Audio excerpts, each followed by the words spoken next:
I'm so embarrassed today. Red Bull, could you move aside, please? Hi guys, I'm Tanya and welcome to our podcast on the Bahrain Grand Prix. And these are two boys that I don't recognize today because they are just because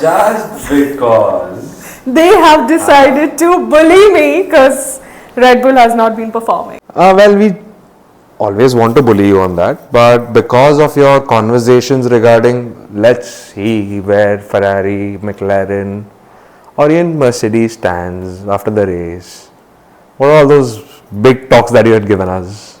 But listen, there was this one point when Max Verstappen was literally P20. Did you ever in your life think that he would finish P6? He was at the right spot. Should go and thank the race director to come out with a full safety car just for pieces of debris caused by a Red Bull driver. Oh. So, Noda. Who are you talking to? But let's start the podcast. And that too, he went and hit an ex-Ferrari driver. Guts. I think there is something wrong with science. Okay, so Williams was performing very well. Yeah. Tsunoda can't see that. Jaake thuk diya. Simple. And y'all told me y'all don't like Max Verstappen because he's always winning. Now he's not only always winning, so now why don't you like him? Because he's crying. He's taken over Hamilton tag. He's now crash tapped. Lewis was performing, I'll give it to that, but he was still crying. He cribbed only once about the tire. He cribbed 4-5 times when he came on radio. After that, it was all feedback. If you go to see, he wasn't complaining. His feedback. Feedback. Isn't she fumbling like Red Bull right now? Every mistake I make today, they are going to pounce. Okay, fine then. Let's start the podcast with Red Bull. Only because I believe in Max. Red Bull points are done. They suck. It's done. But one good thing that happened to you, one good thing that happened to Red Bull, both the drivers getting points, which is good, which is fairly acceptable. Good for Yuki Tsunoda. Finally, after Qatar 2024, a second Red Bull driver has scored points. How was Bahrain, my friend? Too good. Let's start the podcast with his experience. I think his Red Bull talks are done. Yeah. No, Bahrain Grand Prix was amazing. Like literally, it was very well organized. As a point of race, it was 1,000 times better than the Japanese Grand Prix. There was a lot of things that was happening. The restart was right in front of my eyes, which was fantastic. Of course, it did help a lot of drivers cut the gap and come again back into position. But then the restart of it was too good.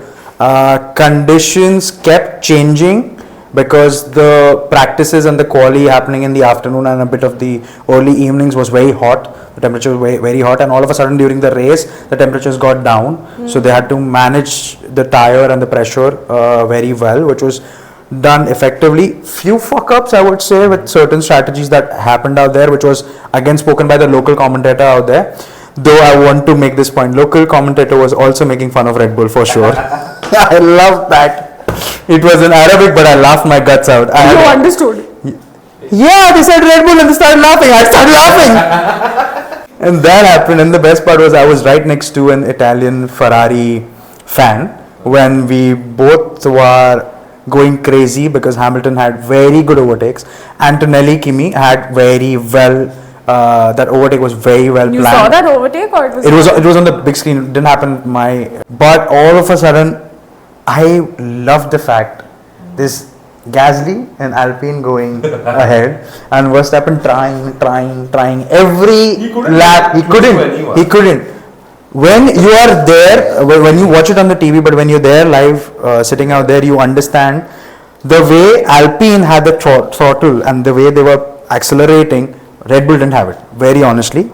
So did Aston Martin. Aston Martin didn't perform at all. I think next year. Yeah, this is not going to happen. But Williams were fast. Williams were 100% fast and better. The only thing Sainz could have been in the top 10 or at least top 12. He would have been at that position if he didn't get the damage done by Yuki.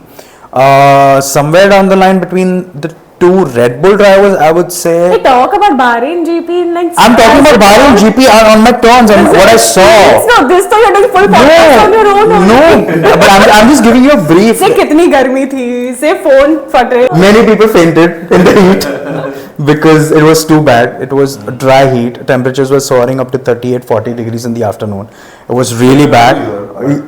But dry heat. And one of the times during, I think, FP2, they had to shut off a stand partially because of the sun. It became so hot. Though it was organized, there was good crowd control and there was good amount of hydration points and variety of different food. What we saw from Qatar, 100% the food and everything was better. But I would say transportation was much more better at Qatar than at Bahrain. In Bahrain, there were like small buses and everything, but they didn't move for a long period of time and people are getting like too agitated with it. It was not that well managed, and plus from Manama, which is the main city center, and Manama being the only city which is developed in Bahrain, it took about 28 or 30 kilometers to reach the circuit, which was a hassle. Their internal transportation is not that great. Either hire a car or Uber. Uber was fine, decently priced, not too bad, but that was good. They had much more entertaining pieces happening here and there. They had this Cortex circus that was there in the internal side in the dome, which was a very beautiful show. They had this flag march past and the drum roll and everything that was happening continuously at the stands near the main grandstand, which was also very good. The drivers' parade was not well managed. You went for the drivers' parade? I had just reached and they had started, but it was not well managed. Like they didn't even have that slow speed so that whenever they're going through any of the grandstand, people could see them very well, or like they're just like finishing it off. And when I attended Singapore Grand Prix, the drivers' parade there, they were all in their classic cars. All of them were sitting on basically over the back seat. They were all convertibles. Everyone's just sitting there and they're going so slow and nicely just waving at the crowd. Yeah. I think they should start doing that at every track. In Qatar, when we went, it got cancelled. I think it was because of the George and Max fight. I guess, I'm not too sure. Yeah, that's what the rumor said, that George and Max are so right now that there's no driver's parade happening. One of the most amazing things I would say is to experience the pit lane walk. Yeah. That's one thing that very good. Like Kimi was there. He was riding a cycle on the track, then he entered the pit lane walk and was going, of course, with the security and everything, but he stopped, he waved at people, or he spoke. There were some few people only who could take photographs of him, but you could capture him live or you could speak to him. There was Andrea Stella out there. He was signing off things, of merchandise of people, and especially they were more interactive towards younger kids and small kids who were there. But there was this one time when, like, you remember, he wrote on the group also, Doan is faster than Max at this point. Yeah! How did that happen? I have no clue. I think except for Sauber and Aston Martin, everyone had more pace than Max this time. Max just did not have pace. I have no idea how he finished in P6. He's just managed to reach there somehow. I'm telling you, one lucky moment for him was the safety car. Otherwise, P14 or 15 would be his finishing. VCARB was performing really well till qualies, but in the race didn't. I thought Isaac might score some good points or something, but he didn't this particular race. I think this race everybody was like neck to neck, like one mistake and you're out of points, and everyone was so close to each other. Gone are those days when people would lap the back runners. Yeah, that's true. No, that's gone. That's gone. There's no back marker getting lapped. Yeah, and that's interesting. Finally, we are seeing actual racing. Yeah, feels close, but the best part was to see Haas. Haas performed. Haas owned the field, performed. They got points, of course. And Ocon was honestly cool, calm, and composed. Even his conversations back and forth that were happening, they showed it on the screen with the engineers and everyone out there. Was good. Like, it was giving point to point feedback. He was receiving it point to point. Where that is the time I had literally prayed as like those engineers were giving some tips to Ferrari how to communicate. Which were the best liveries? Best liveries, honestly, at the night time, I still feel VCARB, no, more than VCARB, I believe what shined truly was Haas. Yeah, Haas looks really good.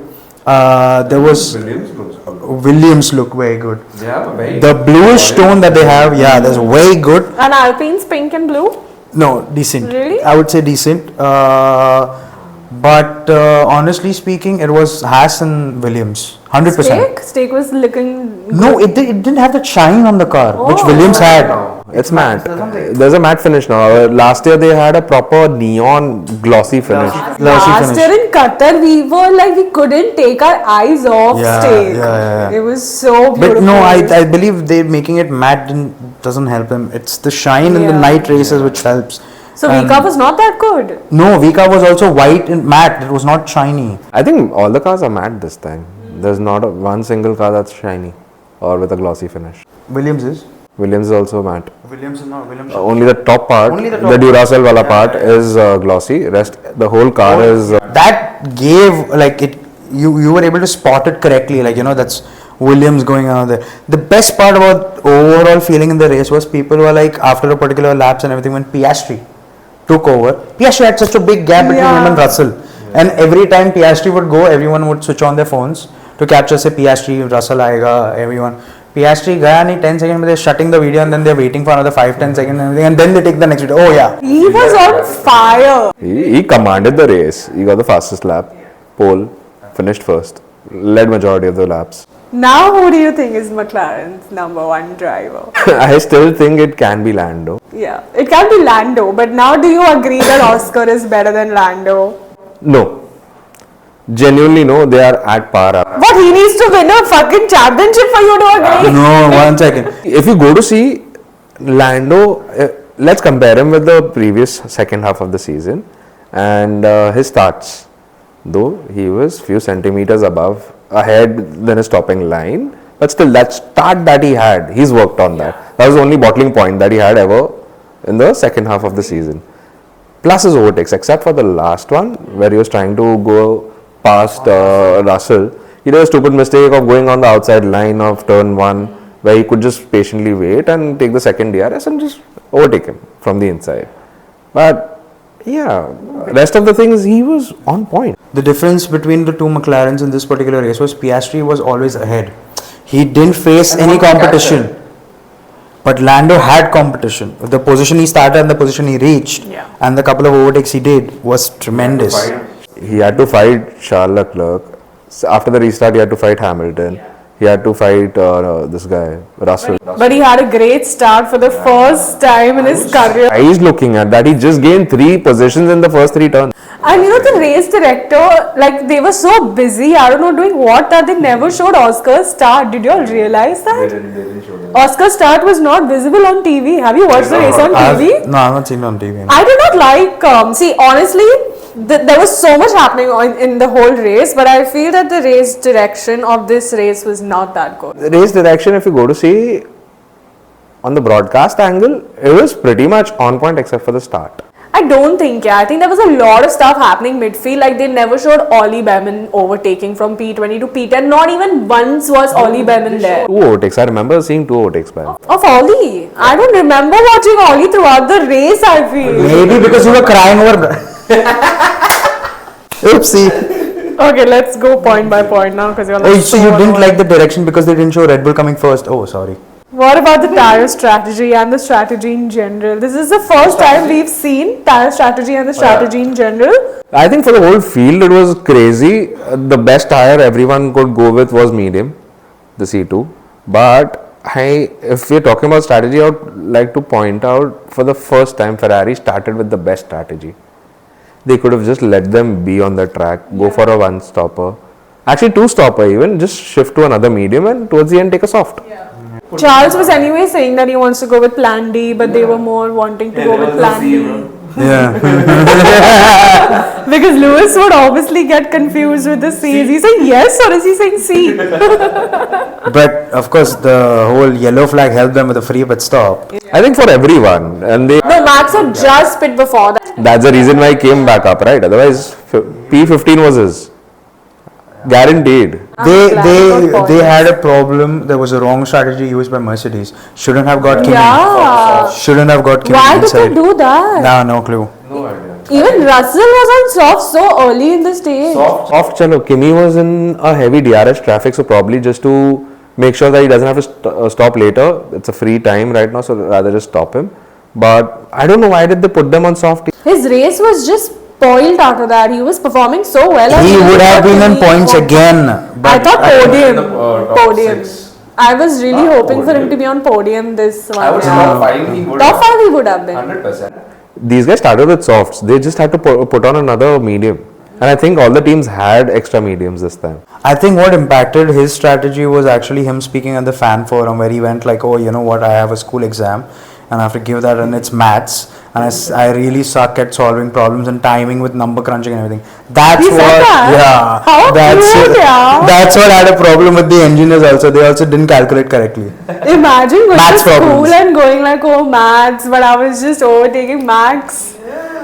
That's just the life to live. Those are bragging rights. Like proper pure bragging rights. Seriously. But I don't know how he was wearing this bright silver jacket. That was basically that bright silver jacket, the puffer jacket. They had their cooling system inside that. So they have a cooling vest. That's the reason why they were wearing and roaming around with it, because of the heat. So they had to maintain the body temperature at 37 degrees. But also at the fan forum, I would say Ferrari was quite interactive. There was a very good chemistry between Leclerc and Hamilton. I'm sure. They were sharing good experiences about how they were on their individual flights coming to Bahrain at the same time playing chess online.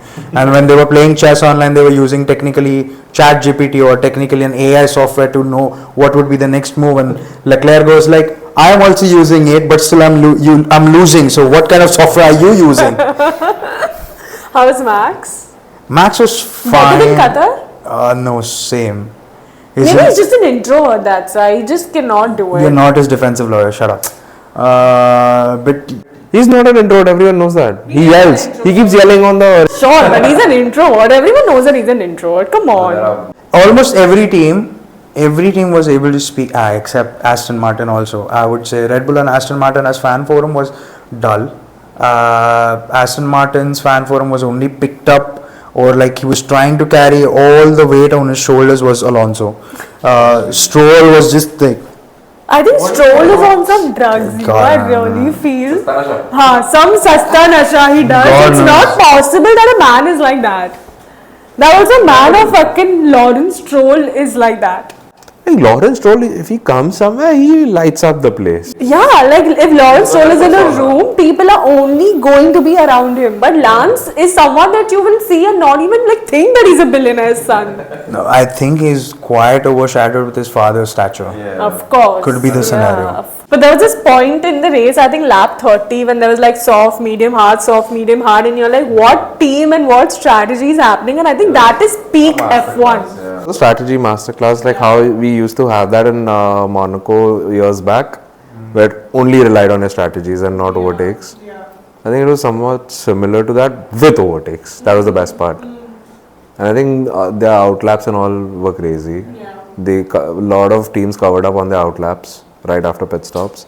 But the best part I liked is I was reading, or actually listening to some channel I follow on YouTube. They were mentioning how Hamilton now is in peace with the car. He's getting used to it. So if you go to see after the first 10 laps, the way Hamilton fired up his tires, fired up the car, the overtakes he went, you could see that spark of the old Hamilton coming back.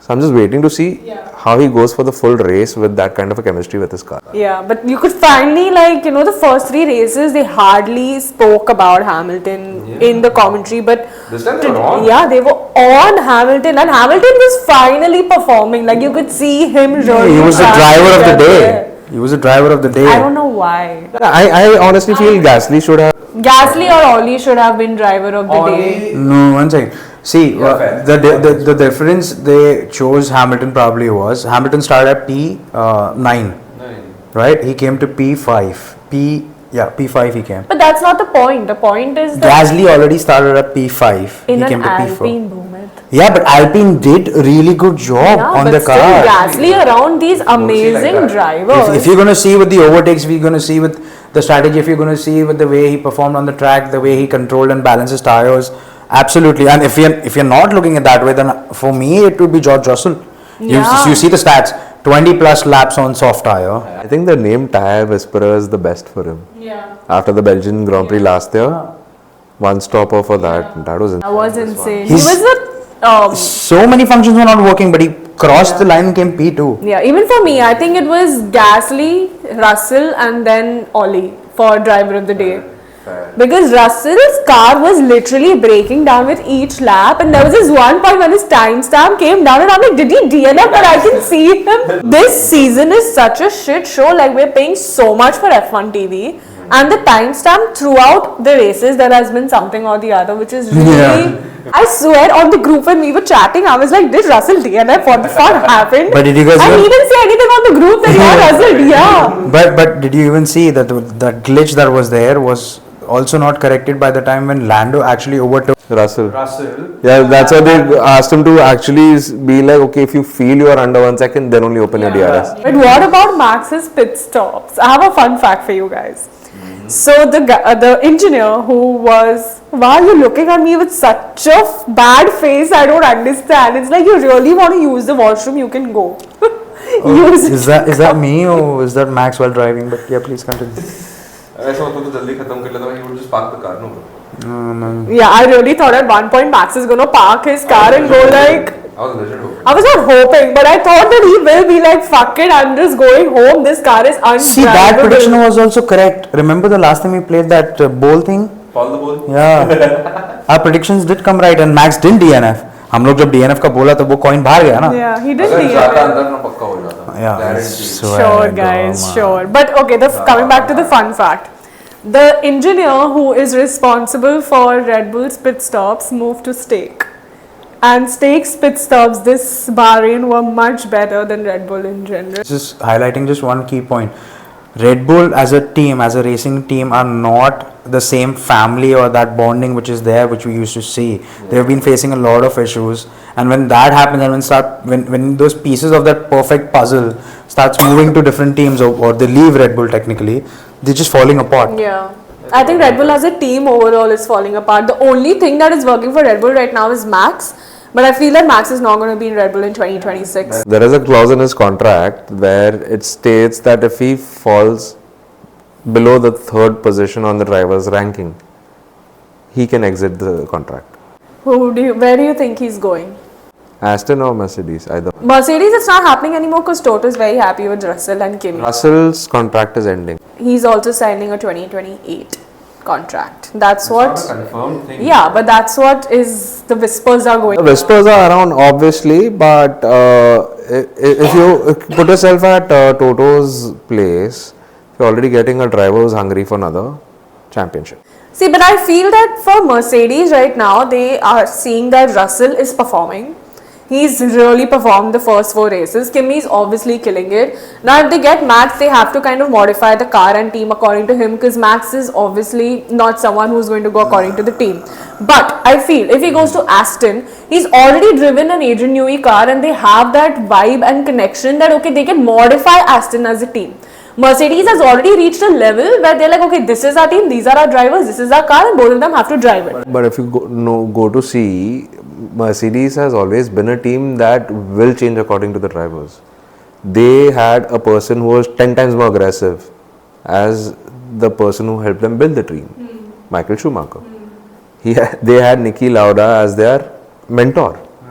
He was one of the backbones of this team. So they are a team where you pick up any driver. They're going to tame the driver as well, plus the car, and put them in a good chemistry. And also that is possible that he can go to Mercedes if that ever happens, is only if in the next coming races Kimi stops performing. Kimi is not leaving Mercedes for sure now. Like, he's stuck there. Now Kimi is basically a Mercedes baby. They'll make him grow. But then if Russell goes out, where would Russell go?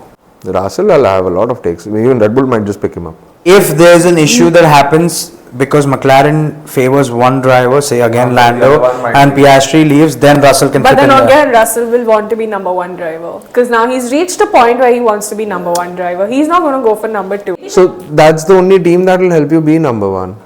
That's why. Because both the drivers are number 1 for them. Yeah. So, yeah. Because Piastri has this thing that Lando can't be number 1 in his contract as well. Like, there shouldn't be a preference on the second driver or the first driver. There should be no categories as such. He's mentioned it in his contract. So I don't think McLaren is ever going to be leaving their ethos about we have 2 number 1 drivers. So that might be one possible team that Russell might go to. But high chances are obviously Aston Martin acquiring Max. And also, like, I think Adrian Newey and Max can both build a team like Aston Martin with Lawrence's money and their experience. So wait, we talking about where would Max go, but what about when Max leaves? What is going to happen to Red Bull? Red Bull has so many people to they can just pick up Sainz. Sainz shouldn't go. He shouldn't, obviously he's helping them develop Williams. And I think he's there for 2 years. They should pair Yuki and Lawson. Maybe Yuki and Colapinto not possible. They need an experienced driver.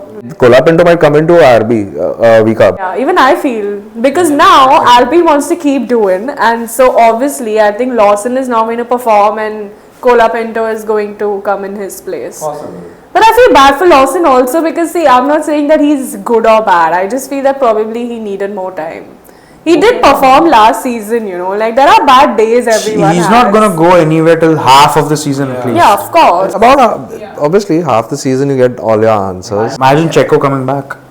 That's Cadillac, I think. Like he might come with a new team, but he won't come in the Red Bull family again.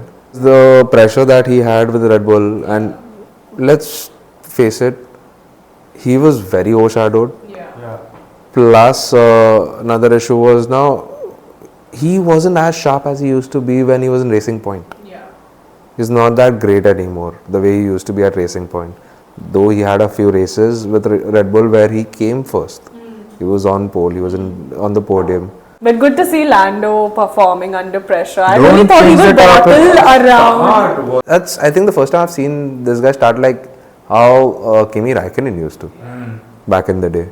But with this particular start and the way at the end, the result he got a P3 and everything, I think that has fueled up more aggression in him to probably now be either first or second in Jeddah. Like, I'm sure he can do it. I hope he's not first. I want Oscar to be first. I'm just hoping, see, the thing is, towards the end of the season, I want to see an Rosberg Hamilton fight happening again. Or Alonso Hamilton in McLaren. So, that would be interesting to watch. But just imagine if something like this happens that Max obviously has a shitty car. He cannot make any points. And Lando and Oscar are just not being able to perform because of the number one thing. George Russell wins. That's going to be the most random championship ever. Imagine the memes coming out on this. Imagine the troll that he's going to face. Today is your day only. Next week will be also ours. We'll see. Red Bull isn't performing on the fast corners. Jeddah is all about fast corners. Very Totally. narrow track. Yeah. Even though Red Bull has, the fact that Red Bull has been continuously winning in Jeddah, I don't think so. This race, it's, I think, breaking of the curse. We'll see. Which- Let's be optimistic. Yeah, that he DNFs. That's not going to happen. See, it's a narrow track. He's not able to turn the car well. Imagine. But I think he might just like do anything, work on the car, fucking call Adrian Newey for all I care and say do something for this season. I am joining you next season, but this season save me and I will be yours next season. See, he's not coming in the top 3 of constructor for sure if it goes like this. Max. Drivers' Championship. He won't come up to the top 3 if it goes like this. Yeah, if it goes like this, it's not possible. It's going to be Russell, Lando, Oscar, depending on. Because these 3 are going very consistent about being always above P4. What about Ocon in points, guys? Clap for Haas. Come on, clap for Haas. I think if they're consistent on this, then it's going to be crazy.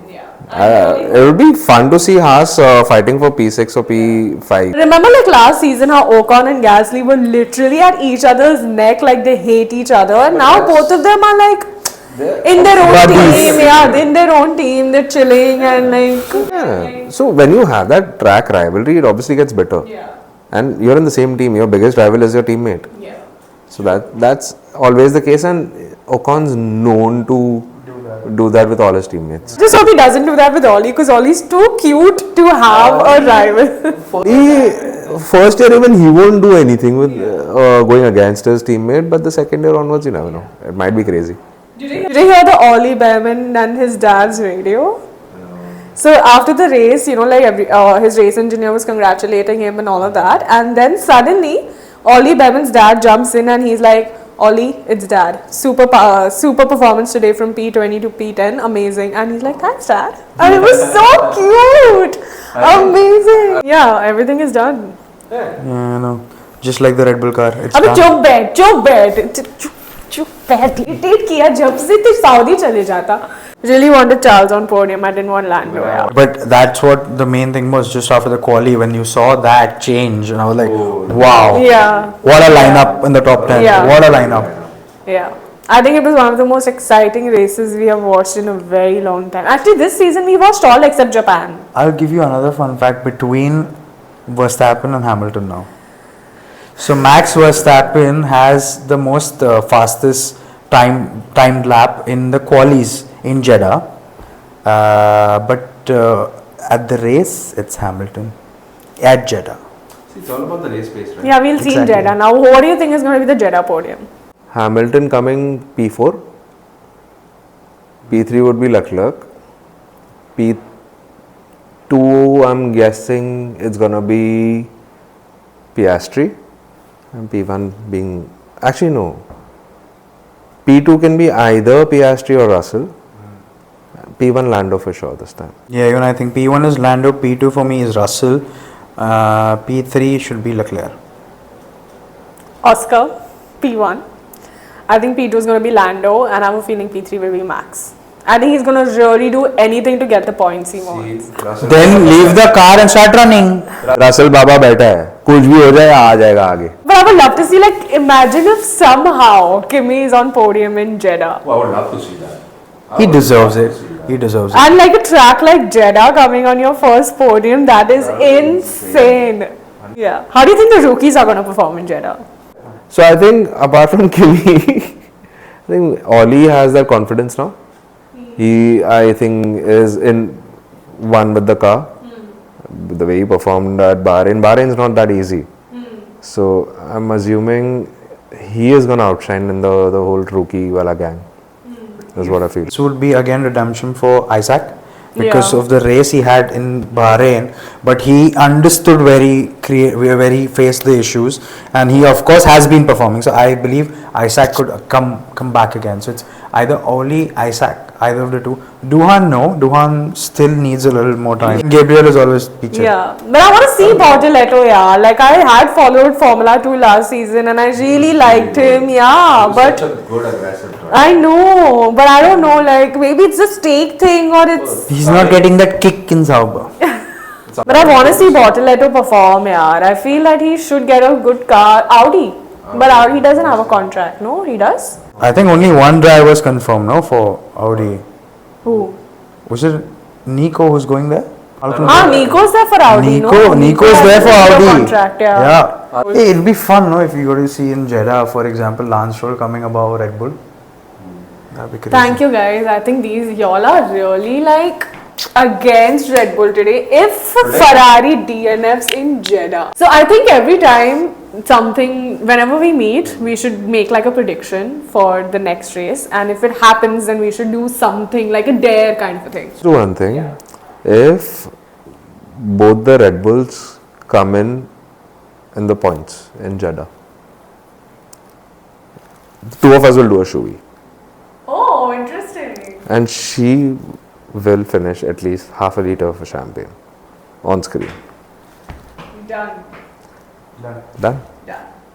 And if Max comes in the top 3, we'll bottom a bottle for sure. Yeah. Done. Done? Done. Are we missing out on anything? I'm feeling so nervous with y'all today. It's like y'all are not my friends. Y'all didn't even make me sit with y'all. Y'all just said side me bet. For the next round and the next time you see us, like, Share. Subscribe. And thank you so much. See y'all soon. See you all see soon. you.